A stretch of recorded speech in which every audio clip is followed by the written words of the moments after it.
Vimos la farmacodermia variedad rash medicamentoso, ¿no? Sí, doctor. Sí, ¿no? Ok, perfecto. O sea, según yo, no, nada más nos faltaban las farmacodermias mayores, ¿no? Sí. Ok, entonces, vamos a ver farmacodermias mayores.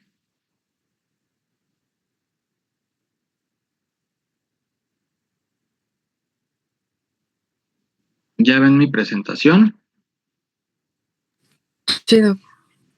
Bueno, entonces, algunos, digo, y este nombre hay que tenerlo así como presente, que también se llaman toxicodermias graves, ¿ok? O farmacodermias mayores, o... Entonces, esta parte nosotros ya la comentamos, que un solo medicamento nos puede dar varias reacciones cutáneas, ¿no? Por ejemplo, la difenidramina, no, la fenitoína nos podría detonar un síndrome Stevens-Johnson, un rash medicamentoso, una urticaria, ¿sí? Y varias reacciones cutáneas pueden ser asociadas a un solo medicamento, ¿ok? Como lo estamos justo del otro lado diciendo. Urticaria puede ser debida a farmacodermia, perdón, a fenitoína, a lamotrigina, a este, beta, no sé, clonazepam, pero es que ese casi no genera, pero bueno, por decir uno ahorita. Entonces hay que hacer bien la historia clínica para ver y poder llegar al medicamento que está generando la reacción cutánea. Y se acuerdan que esto lo estamos comentando, ya lo comentamos, ¿no? La primera parte de cuando hablamos de la urticaria, la erupción exantematosa o el farmacodermia variedad rash medicamentosa. Entonces, nosotros nos vamos a centrar ahorita en las toxicodermias mayores, en el síndrome de Dres y síndrome Steven-Johnson-Innet, ¿ok? Nos vamos a centrar en estos. ¿Por qué son relevantes y por qué se llaman mayores? Farmacodermias mayores. Pues en una emergencia pueden causar la muerte del paciente. Son una emergencia, ok, sí, pero aparte, ¿por qué?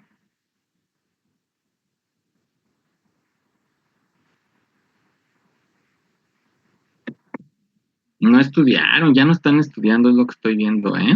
Se podría decir que también por su extensión, bueno, por... Ah, ok, perfecto. Extensión. Sí es por gravedad y por extensión. Entonces, ahorita vamos a ver la extensión, y esto les tiene que quedar muy claro, la afección de la extensión. Entonces, aquí tenemos, por ejemplo, el riesgo de mortalidad, vean aquí, 5 al 10%. Habíamos hablado de la urticaria que dijimos, aunque se vea aparatosa, no es mortal, aunque si se asocia a anafilaxia, hasta el 5% de los pacientes pueden morir en ese evento detonante, ¿se acuerdan? Pero en síndrome de Dres, y ya sí o sí el riesgo es de 5 al 10%, y en la necrólisis epidémica tóxica, ahorita vamos a ver, puede incrementarse hasta más. Ahora, de los exantemas medicamentosos, ya hablamos nosotros. Esto ya no me voy a detener. Esto ya lo platicamos. Ok. Entonces vamos a hablar ahorita de las erupciones ampollosas. Y de estas erupciones ampollosas, pues ya sabemos desde dónde viene la ampolla. Quizás de la lesión elemental que hemos hablado de la ampolla, nosotros siempre nos guiamos.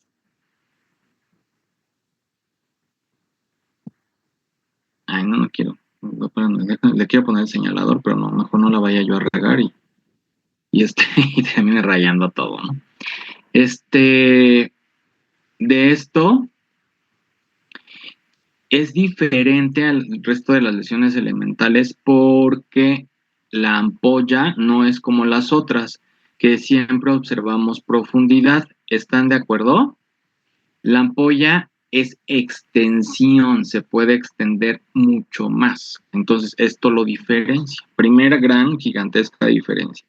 Una vesícula y una ampolla se determinan más por su extensión. Y eso quiero que lo dejen como muy claro ahorita. Ahora, Yo les he comentado y por ahora lo van a escuchar, lo van a seguir escuchando como muchísimo tiempo, porque el padre de la dermatología pediátrica justo fue un mexicano y fue el doctor Ruiz Maldonado, y aquí en México es así de, el doctor Ruiz Maldonado. Y justo él planteó esta teoría donde hay lesiones, farmacodermias o lesiones tóxicas, toxicodermias graves de tipo local y de tipo sistémico o más diseminado. La local tiene un nombre, y ahorita la vamos a ver, que es el eritema pigmentado fijo, y las sistémicas puede ser ya Steven Johnson o necrólisis epidérmica tóxica, o el solapamiento. Entonces, de acuerdo a su extensión, pero su fisiopatología radica en lo mismo. Es lo mismo la que le provoca estas enfermedades, que es lo primero, un fármaco. Entonces, justo estamos viendo, ¿no? Esto que les estoy comentando. Fíjense que el síndrome de Steven Johnson sigue recibiendo el mismo nombre de síndrome de Steven Johnson. Y también hago este hincapié porque en medicina se está acordando no retirar todos los epónimos, ¿no? Y dejar como tal la enfermedad. Y en dermatología no se ha logrado, ni creo que se retire, se sigue respetando mucho este nombre. Lo van a encontrar siempre así, Steven Johnson, ni siquiera le llamamos de otra forma. El que sí ya se cambió es el síndrome de Leigh. Ajá, el síndrome de Leigh ahora se conoce como necrólisis epidérmica tóxica, simplemente ténganlo ahí en mente porque sí pueden encontrar todavía este epónimo. Entonces, dentro de esta patogenia, dentro de estas causas, tenemos esto, que es que se llega el fármaco y el fármaco se adhiere como si fuera un antígeno y reconoce directamente al receptor del queratinocito y lo va a destruir. Generas un necrosis o si fuera muerte celular programada, que obviamente ahí no está nada programada, genera su apoptosis y necrosis inmediata del queratinocito al unirse. Entonces, uno de los blancos es esto, se da gamma globulina para evitar, o inmunoglobulina G, para evitar que contacte el fármaco. Este es uno de los blancos terapéuticos de de esta farmacodemia mayor o Steven Johnson. Entonces, vean esta parte de histopatología. Estamos viendo aquí la piel, en la parte superficial, ¿cuál sería qué estrato es? El córneo. El estrato córneo, muy bien, estrato córneo. Nuestro estrato que está acá, el estrato basal, el estrato espinoso, y si se dan cuenta, vean, ¿cuál estrato es? El basal. Entonces, realmente las toxicodermias graves en el Steven Johnson y necrólisis epidérmica tóxica, ocurre una separación completa desde la membrana basal y el queratinocito, toda la capa de arriba se desprende, toda la epidermis, absolutamente toda. Y vamos a encontrar nosotros quizás algunos queratinocitos aquí flotando muertos, y vean los eritrocitos, ¿no? Que migraron porque está este desprendimiento en la zona de sangrado, etc. Pero eso es lo característico, que el queratinocito está muerto, está completamente muerto, la necrosis, ¿de acuerdo? Y se desprende todo, o sea, el bloque.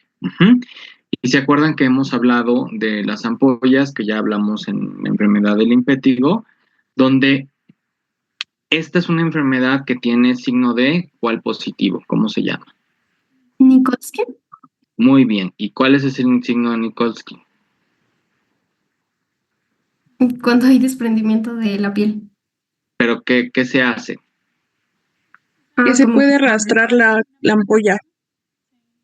Entonces, exacto, en una zona sana voy a estimular, y como hay ya necrosis ahí generada por el fármaco, se desprende a los pocos minutos, se empieza a formar la ampolla, ¿de acuerdo? Es un signo de Nikolsky. Entonces, esta imagen, aclaro, la hice hasta ahorita con la inteligencia artificial, y es la que me generó, porque como tal, ¿no? Pero dije, bueno, ahí es una buena aproximación, ¿no? Para que vean que también estamos en vanguardia, ¿sí? Porque también estamos a la vanguardia. Entonces, esto que estamos comentando es un Nikolsky y es exclusivo de esta enfermedad o no. Exacto, ¿qué otras las puede generar? Ampollosas de entrada.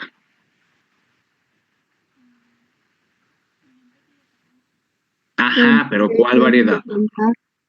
¿Cuál? Ya vimos, ¿cuál variedad? Pero exacto, muy bien. ¿Y de ese cuál variedad?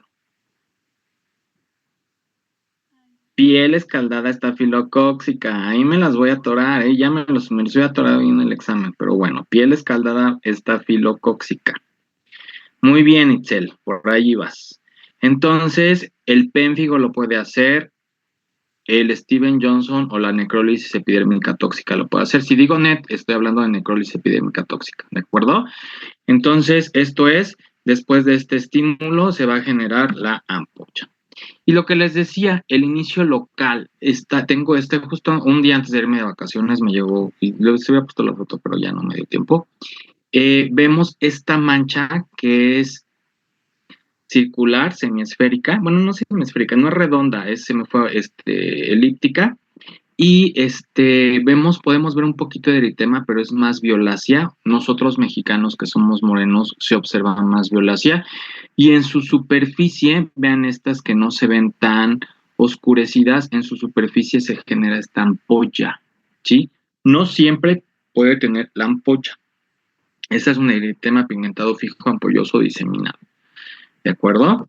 Y esto es por fármacos. Lo más común en el eritema pigmentado fijo ampolloso, en el eritema pigmentado fijo como tal, es el trimestoprim con sulfamethoxazol, las sulfas, seguido de los AINES. El último niño que llegó, me acuerdo que le decían dejar ibuprofeno, y bueno, lo traía, estaba fatal ese niño. Entonces, eso, ¿ok? Y quiero como dejarles claro una parte dentro de una clasificación. Tenemos el eritema multiforme y el Steven Johnson NET o las toxicodermias mayores. Mucha gente suele confundir el eritema multiforme, muchísima gente, con una farmacodermia mayor y no lo es. Ejemplo, a mí me hablaron y aparte son malísimas las doctoras de ahí, qué bueno que nos está grabando, de medicina interna, ¿no? De pediátrica. Entonces, a fuerzas querían que fuera una farmacodermia, yo les decía que no, total, ahí caímos en la biopsia porque ya eran 3 eventos, era un eritema multiforme, salió que era un eritema multiforme, y lo más común del eritema multiforme es que sea por herpes simple, quien lo detone, ¿de acuerdo? Y por eso puede estar repitiéndose y repitiéndose y repitiéndose los eventos, ¿sí? Entonces, y iniciaron las doctoras que decían que era una farmacodermia. Entonces, esto es de los grandes como errores que se cometen. Una es ocasionado por proceso infeccioso y este es más por proceso farmacológico, ¿de acuerdo? Post-infecciosa no hay mortalidad, muy, muy baja morbilidad. Y acá, pues, si es una reacción severa a medicamentos, alta mortalidad y un pobre pronóstico. ¿Y qué características tiene el eritema multiforme? Que no está en nuestro temario, nada más para diferenciarlo. Exactamente, son las lesiones en diana. Vean cómo está 1, 2, 3 halos, ¿de acuerdo? Son las famosas lesiones en diana que son características del eritema multiforme, ¿sí? Sin embargo, también las puede haber en Steven Johnson. No es exclusivo y se llaman lesiones atípicas, ¿de acuerdo? Entonces, ahora sí, fíjense, pura introducción, ya para entrar en materia en el Steven Johnson. Okay. Entonces, dentro del Steven Johnson NET, es una enfermedad que realmente no debería de ser ya rarísima, desafortunadamente no lo es así. La incidencia anual se calcula de 1 a 2 casos por millón de habitantes, ¿de acuerdo? Es más común en los adultos porque obviamente tienen una polifarmacia comparado con los niños, ¿de acuerdo? Y algunos casos pueden ser causados por procesos infecciosos, no siempre es por un fármaco. La mayoría de los casos sí es por fármacos. Y como les decía, es más en adultos y pacientes que tienen múltiples comorbilidades o patologías donde se utilicen varios fármacos. Ejemplo, VIH, pacientes posttransplantados, pacientes con cáncer, etcétera. Entonces, dice aquí que 1 a 8 semanas después del inicio del fármaco. Sin embargo, lo más habitual es que sea 15 a 21 días, ¿de acuerdo? Ahorita, digo, y eso me llama mucho la atención, no es lo común o sea, bueno, yo ya no lo veía, obviamente, desde que hice pediatría, y ahorita acá en la raza los de neurología los hacen firmar un consentimiento informado, diciéndoles que les van a iniciar el anticonvulsivo y que sepan que como es de primera vez que se lo inician, existe un riesgo de una farmacodermia mayor. Entonces ya se va el paciente con este conocimiento. Obviamente ellos no van a saber si el paciente lo hace o no, ¿de acuerdo? Ya se firman hasta cartas de consentimiento informado con respecto al fármaco. Entonces no les aparece inmediatamente, es 15 días, 3 semanas, y se los juro que sí, o sea, ese es el tiempo aproximado donde se detona, ¿sí? Entonces, bueno, vean aquí las enormes diferencias entre los niños y los adultos. Quien tiene mayor riesgo en los adultos, como les decía, son los viejitos, y aquí los niños muy niños, siempre los extremos de la vida son los que van a tener mayor riesgo. La etiología, vean aquí, en un adulto es más común que sean los medicamentos sobre los procesos infecciosos. La diferencia en los niños es más común que los procesos infecciosos sean o puedan ser la etiología más común sobre los medicamentos. No me ha tocado verlo, realmente es más por fármacos. ¿De acuerdo? En adultos la mortalidad es mayor comparado con los niños. ¿Sí? Y bueno, se tienen que tener diferentes causas o etiologías, obviamente, por ejemplo, aquí patologías inmunoampollosas como el pénfigo se considera, y aquí en los niños, pues el proceso infeccioso o síndrome de piel escaldada estafilocóxica, ejemplo, ¿de acuerdo? Entonces, es más común que en un niño sea recurrente si es que hubo infección comparado con el adulto. ¿Y quién causa este proceso? ¿Quién es más común? ¿Qué droga puede estar asociada? En primera instancia son los anticonvulsivos, ¿de acuerdo? Y los antibióticos. Y ustedes se acuerdan que, o sea, ya hemos hablado de que esto, o sea, yo les he dicho 1500 veces, tienen que a veces darle una nueva checada para, obvio, para llenar. Ejemplo, seguro esto les van a preguntar, o sea, esto sí, por eso me estoy dedicando mucho tiempo, porque cuando es lo raro y lo difícil y todo, no es raro, esto no es raro, pero esto es como lo que les encanta a veces, tienen que volver a analizar cuáles son los fármacos que se podrían asociar más, porque esto va cambiando. En mis tiempos, el anticonvulsivo que antes se daba más, o sea, antes de mis tiempos, se daba mucho la fenitoína. Terminando, y cuando yo hice la residencia, se suspendió la fenitoína y se cambió por el ácido valproico, porque se descubrió que la fenitoína generaba mucho y carbamazepina. Entonces se dejó de dar esto. Y ahora ya se ve que también el valproato de magnesio y la fenitoína generan mucho, entonces se está dando ahorita levetiracetam. Ajá. Ese es como el nuevo anticonvulsivo que es más, o la lamotrigina, que se están dando más. Como tal, les estoy diciendo, van cambiando las frecuencias o las modas, ¿de acuerdo? Por tal motivo, vean aquí otra vez tenemos como principales drogas carbamazepina, trimetoprim con sulfamethoxazol, fenobarbital, fenitoína, amoxicilina, lamotrigina, ibuprofeno. Vean, algo tan bobo como el paracetamol y penicilina. ¿Sí? Por favor, no perder de vista esto. Esto, si se dan cuenta, bueno, aquí no puse referencia, no, sí puse, miren, 2018. Y a propósito, puse esto, 2004. En el 2004, vean esto que les estoy diciendo, el riesgo relativo está incrementado en carbamazepina. ¿Ya vieron?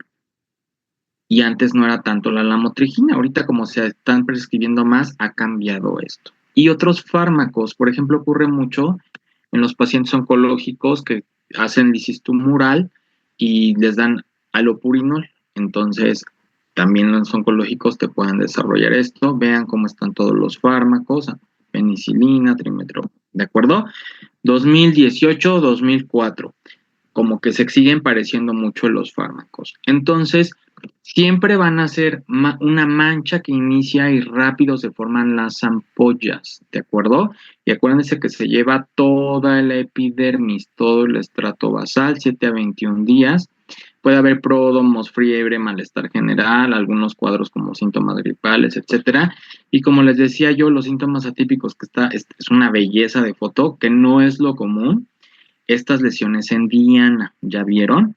En diana, y estas veces nos puede confundir un poquito más, lesiones en diana, ¿de acuerdo? Y ahora, uno de los criterios mayores, o bueno, criterios que deben de estar presentes y formar parte, siempre la afección de dos mucosas. ¿Dónde hay mucosas? Pues en el ojo, en los ojos, en la boca. ¿Dónde más? Sistema ¿Dónde más? respiratorio. Zonas genitales. Zona genital, ¿dónde más? En el ¿Nada tracto más? respiratorio. En el tracto Respiratorio. respiratorio. Ah, pero respiratorio sería Ok. nariz, entonces revisarían. ¿Dónde más? En la faringe. Ok, ¿y dónde más? Pero ya sí, a veces ya no pueden abrir, entonces ya no pueden revisar la faringe. Y anal, ¿sí? No se les olvide. Entonces, todo esto, este paciente se le tiene que revisar perfectamente bien, porque a veces ni siquiera tienen todavía ampolla, tienen solamente enrojecido y ya es afección. ¿De acuerdo? Ya es afección. Vean aquí, ya hay necrosis y ya hizo una costra, pero acá está enrojecido, ¿sí? Entonces, tienen que haber, por ejemplo, aquí este paciente podríamos considerar afección oftálmica y afección bucal. Ya, dos mucosas afectadas. Steven Johnson de entrada. Después voy a terminar si es o no. Vean esto, estas estas ampollas con áreas denudadas, estas grandes zonas denudadas. Vean esto, o sea, terrible, ¿no? Se hace en horas, ¿eh? O sea, esto avanza rapidísimo, ¿ok? Grandes zonas denudadas. Y esta imagen igual la vuelvo a poner en Steven Johnson es sobreposición. ¿Dónde está o dónde estarían como las enormes y gigantescas dudas que pueden ocasionar y que ustedes tienen que definir bien? Primero, el Steven Johnson se considera que hay la afección del menos del 10% de la superficie corporal afectada, como estamos viendo en la imagen. Sobreposición, solapamiento, Steven Johnson net es del 10 a 30%. Y necrólisis epidérmica tóxica es más del 30%. ¿De acuerdo? Eso tiene que quedar más que claro. Entonces, vean esta foto, me regreso a la anterior. ¿Ustedes creen que están, y esto es de un libro, lo saqué textual, la imagen de un libro. ¿Ustedes creen que esa imagen es un Steven Johnson? No. No, No, ¿qué les parecería? Un net. ¿Mm? Un A lo net. mejor ya un net, ¿no? Mínimo un sobreposición Steven Johnson net. Entonces de ahí vean cómo las malas clasificaciones. Importa, bueno, ahorita vamos a ver que importa demasiado. Y vean esto, igual en los niños menores de 2 años, cómo la afección también va cambiando. Por ejemplo, aquí es del 10% y aquí del 30%. A ver, a lo mejor no se ve tan extensa que puede complicar. ¿Por qué es muy relevante? Primero, por las principales complicaciones que le puede detonar la enfermedad. El primero, acuérdense que la piel es la principal, bueno, ahorita hablamos de las complicaciones, que ya me está estresando el tiempo. Ush. Bueno, pueden generar otra y me la mandan y ya terminamos. ¿Sí? sí. Bueno, listo, ya se ve, No, no. ya se debe de ver. Ya.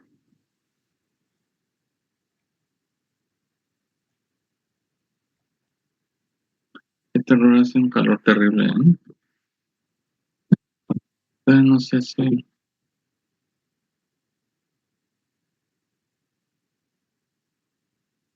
Bueno. Entonces, ¿cuáles son las principales complicaciones? Recordemos que la piel es el principal recubrimiento y una de las funciones de la piel es mantener la homeostasis entre adentro y afuera y resguardar como el agua, ¿se acuerdan? Entonces hay una pérdida de hidroelectrolítica, eso es lo principal. Entonces el paciente se puede morir por eso. O sea, así como el gran quemado también se muere por el desequilibrio hidroelectrolítico, aquí ocurre lo mismo. Puede haber una deshidratación, ¿sí? Y el riesgo obviamente de que como está la piel denudada, entre una bacteria. ¿De acuerdo? Además de otras complicaciones en el resto de los epitelios que también van a sufrir necrosis, como el epitelio respiratorio. ¿De acuerdo? Entonces, importa mucho la mortalidad, el pronóstico, y importa mucho que se decida hacer esta evaluación. Entonces, para esto se hace una escala de severidad de la enfermedad de Steven Johnson. Ya se generó. Para esto son las investigaciones. Se vieron estos investigadores cuántos parámetros eran los que estaban más asociados con el riesgo de muerte. Y de ahí se les estima un valor, el factor de riesgo o su riesgo relativo en este caso. Entonces, ¿cuáles fueron estos factores? Se los juntaron y se hizo la escala Escorten. La escala Escorten determina que pacientes mayores de 40 años con un proceso maligno, con taquicardia, más de 120 por minuto, con una superficie afectada más del 10%, con una urea más de 10 milimoles y una glucosa más de 250 y bicarbonato menos de 20, o sea, en acidosis metabólica. Los pacientes tendrían que tener un punto, se pueden tener a lo mejor, tienen un proceso maligno, y tienen taquicardia y tienen glucosa incrementada. Casi siempre cuando se eleva la glucosa seguro porque están acidosis y todo, entonces hasta 4 puntos. Entonces 4 puntos nos da un riesgo del 58.3% de muerte, el rango de mortalidad, ¿de acuerdo? Para eso sirven las escalas, para que podamos pronosticar, eso es lo ideal de la medicina, que hagamos un pronóstico, ¿de acuerdo?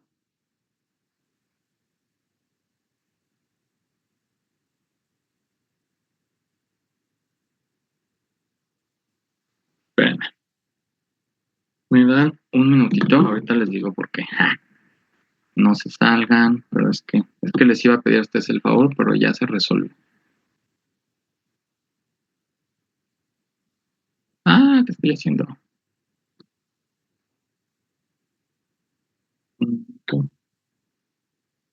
¿Por qué? Pero ya no sé qué hice.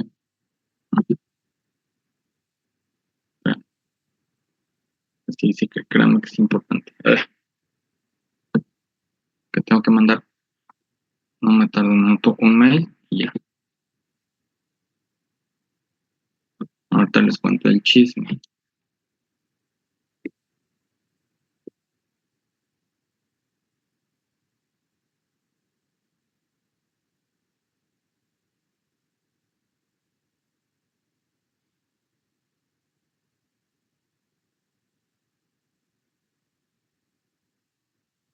O bueno, no, ya. No abre esto. Así. Ya.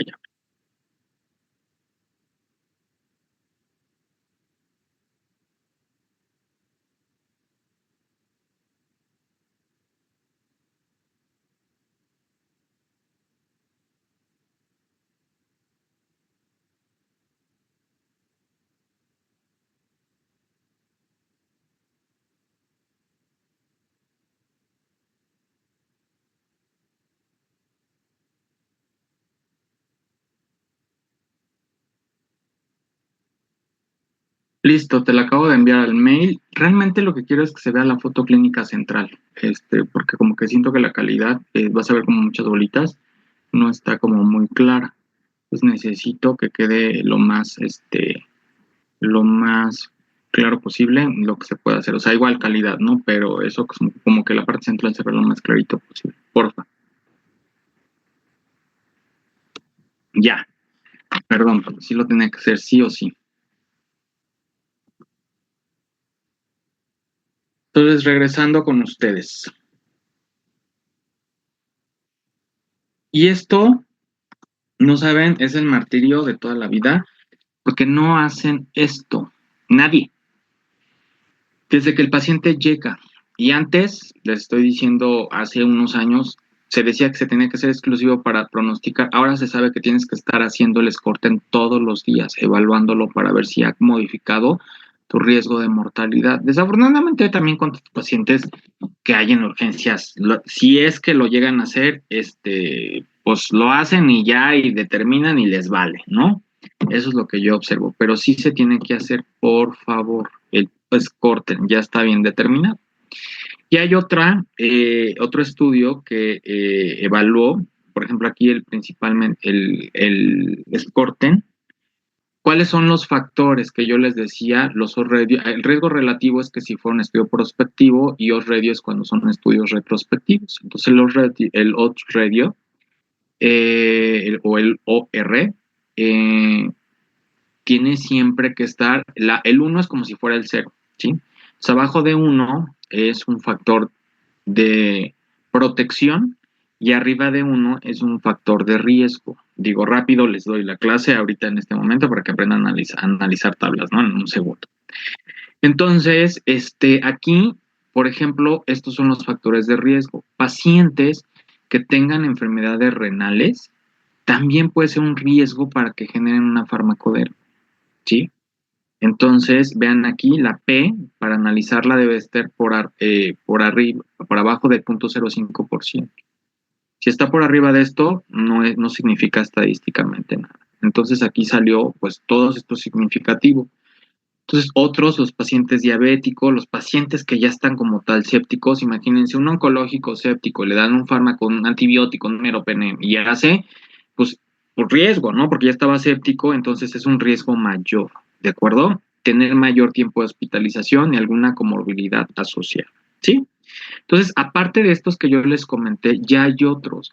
Y lo estoy comentando porque a lo mejor tendríamos que reevaluar si es que este Scorten sigue siendo suficiente o hay que empezar a aproximar nuevos Scorten. ¿De acuerdo? Entonces, vean aquí la correlación del Scorten contra el pronóstico. ¿Qué tan aproximado fue de que el paciente estaba y se moría? En esta imagen estamos viendo aquí que sí, era muy, muy aproximado. O sea, realmente sí predice con gran exactitud el riesgo de mortalidad del paciente, ¿de acuerdo? Esto es prácticamente lo que aquí yo quería comentar. Ajá. Entonces, digo, aquí ya es más choro. No, esto no es para ustedes. Y esto no es para... Ahora. Sí, acá está. Entonces, vean, un niño se te suele morir menos por Steven Johnson. De hecho, aquí no hubo ninguna muerte por síndrome de Steven Johnson. Vean en un adulto, Steven Johnson, 5.9%. ¿Sí? Ahora, ¿qué vemos acá? Necrólisis epidérmica tóxica, un NET. En un niño, por la extensión, casi el 15%. ¿Ya vieron? Igual en los adultos, obvio, esto se ha promediado. Hay casos donde nos vamos a lo peor y hay casos que son un poco más leves. ¿Sí? Entonces, quiero que se queden con esto de Steven Johnson. ¿Y cuál es el tratamiento? El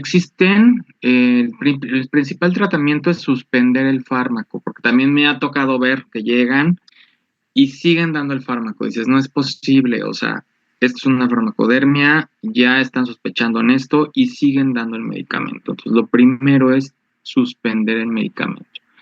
Y ya hay guías desde el 2016, 2018, que se intentó estipular si había un fármaco que fuera como lo mejor. Realmente no existe ningún fármaco y el principal tratamiento es el soporte vital avanzado. ¿Qué quiere decir esto? Pacientes en manejo, ya sea en urgencias o una unidad de cuidados intensivos. Eso es lo ideal, ¿de acuerdo?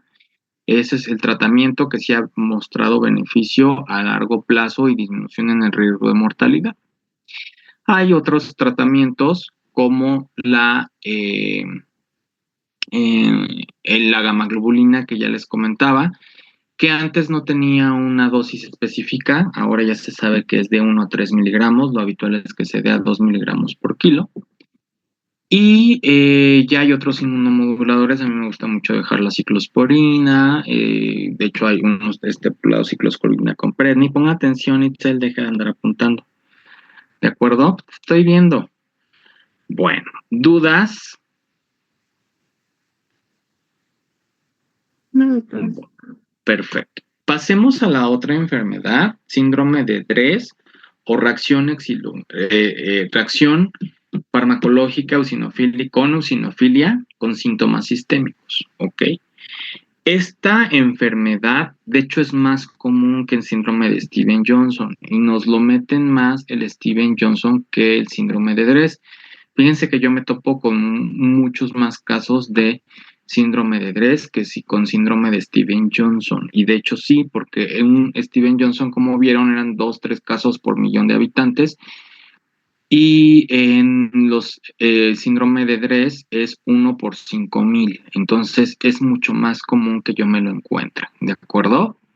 Realmente es igual en hombres que en mujeres, no hay una gran diferencia. ¿Y qué características tiene esto? Obviamente siempre va a estar la afección cutánea acompañada de afección sistémica. Tiene que haber siempre eosinofilia y el principal órgano que se encuentra afectado, digo, si es eosinofilia, se entiende que el órgano que está más afectado es el órgano sistémico, ¿de acuerdo? Perdón, el órgano de la sangre. Ay, Dios mío, ¿qué estoy diciendo? El órgano sanguíneo, ¿no? O sea, sí, no órgano sanguíneo, se me fue. A nivel inmunológico, que es hemoglobina, leucocitos, etcétera. Seguido del hígado, ¿ok? Casi siempre hay mayor afección hepática. El 84% de los pacientes lo pueden tener. Lo primero es la piel, ¿de acuerdo? Entonces, ¿a qué se debe esto? La etiología es muy similar a las otras. Los anticonvulsivos son primero oscarbazepina, el ácido valproico, levetiracetam, antibióticos, vean todo esto. Entonces, hay un riesgo incrementado de esto. ¿Qué características tiene? El exantema es distinto. Es como que todo el paciente es un exantema generalizado, todo el paciente se pone rojo, hay una eritrodermia, ¿de acuerdo? Entonces el paciente, la mayoría se ve eritrodérmico, aquí refieren como un exantema morbiliforme maculopapular. Realmente a mí me ha tocado ver más el eritrodérmico. No sé si es porque llego, o sea, nos hablan ya tarde o porque el paciente llega tarde. Pueden cursar, digo, estos son obviamente, vean, ¿no? Estudios clínicos gabachos o de otro lado, Minnesota. Y ellos refieren un exantema morbiliforme maculopapular. Puede cursar con descamación o una eritrodermia descamativa, así se llama. Entonces, como les decía, vean, 1 en 5,000, de hecho de 1 en 1,000 hasta 1 en 10,000. Lo más común es que sean anticonvulsivos, los sulfonamidas son las más comunes, ¿de acuerdo? Y la mortalidad es mucho menor. Aquí creo que la exageré un poco, acuérdense que es del 5 al 10%. Los pacientes pueden cursar con fiebre inmediatamente, el exantema que ya comentamos y las adenopatías o alteraciones hematológicas. Es eso, alteraciones hematológicas, que quería decir, se me fue la palabra. Es lo principal que debe existir porque obviamente hay la eosinofilia acompañado de algún órgano blanco involucrado. Lo más común es que sea el hígado, pero puede estar afectado otras zonas. ¿De acuerdo? Entonces vean esto. Vean cómo está, se ve completamente eritrodérmicas. Eritrodérmicas. ¿De acuerdo? Céfalo-caudal, exantema maculopapular. Y es todo. Ay, acá está. Vean un Dres que pareciera que fuera piel normal, solamente esta se observa blanquisco, pero es toda la zona de eritrodermia. Las alteraciones hematológicas, puede haber anemia, leucopenia, trombocitopenia, eosinofilia en el 92% de los casos y la afección hepática, aunque también puede afectarse riñón, tiroides, pulmón, cerebro, etcétera, ¿sí? Y esto es también importante porque no saben cómo me han hablado. Necesitamos una biopsia. ¿Biopsia de qué? ¿Para qué quieres una biopsia? no te sirve de nada. Ya hay unos criterios bien establecidos donde aquí cada también se les da puntos. Fiebre no da ningún punto. Linfadenopatía sí da puntos. La eosinofilia da un punto y si es, vean acá, si es mayor a 1500 da 2 puntos. ¿Ya vieron? Si hay linfocitos atípicos da un punto. El rash da un punto, más del 50% de afección. Biopsia, reporte. Si está muy sugestiva, no da ningún punto. ¿Ya vieron? Entonces, cada afección a cada órgano da un punto. Y se dice que es posible 2 a 3 puntos, probable 4 a 5 puntos y 5 puntos definitivo. Y no es difícil encontrarla porque seguramente va a haber adenopatía con su eosinofilia. Digo, si da 2 puntos, pues ya, ¿no? O sea, tienen hasta aquí 3 puntos, van a tener el ras cutáneo, hay 4 puntos, y raro que no tengan la patomegalia. Entonces, casi siempre les va a salir un 3 definitivo. ¿Cuál es el tratamiento del síndrome de Dres? Aquí es completamente distinto, chicos. El primer tratamiento es suspender el fármaco, eso lo tenemos que tener en cuenta. Segundo tratamiento es, aquí sí es esteroide, prednisona o metilprednisolona a 1 miligramo kilogramo y se tiene que dar mínimo 1 mes a 2 meses. Son tratamientos largos de esteroide. ¿De acuerdo? Entonces, este es el tratamiento y es distinto al Steven Johnson. También se tiene que manejar en cuidados intensivos. Lo he visto más en viejitos. Me ha tocado 2 veces o 3, creo que me han hablado de esos raros que he tenido que ver en infectología en adultos por tuberculosis, me han hablado por síndrome de Dres. Entonces, pues ya, ¿vale? ¿Dudas o preguntas? ¿No? No, No, doctor. Aquí le vamos a dejar. Sé que habíamos comentado de otros temas que digo ya los leyeron, no me agobia eso.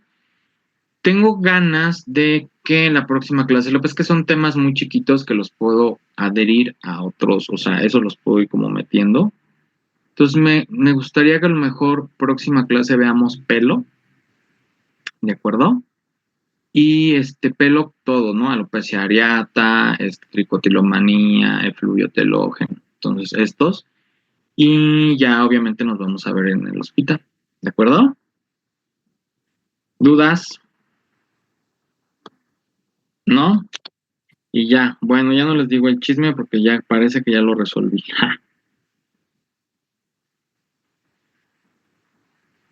A ver, déjenme ver si les resolví. Les cuento el chisme. No, lo que pasa es que estoy resolviendo lo de una.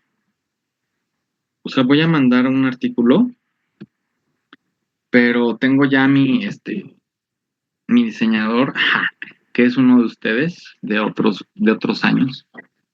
Pero no me contestaba, entonces les iba a preguntar a ustedes, ¿quién hace? Porque en calidad de urgente necesito como resolver esto. Entonces iba a ver quién de ustedes ahí diseñaba, pero ya me contestó mi diseñador y hasta ya me mandó las correcciones.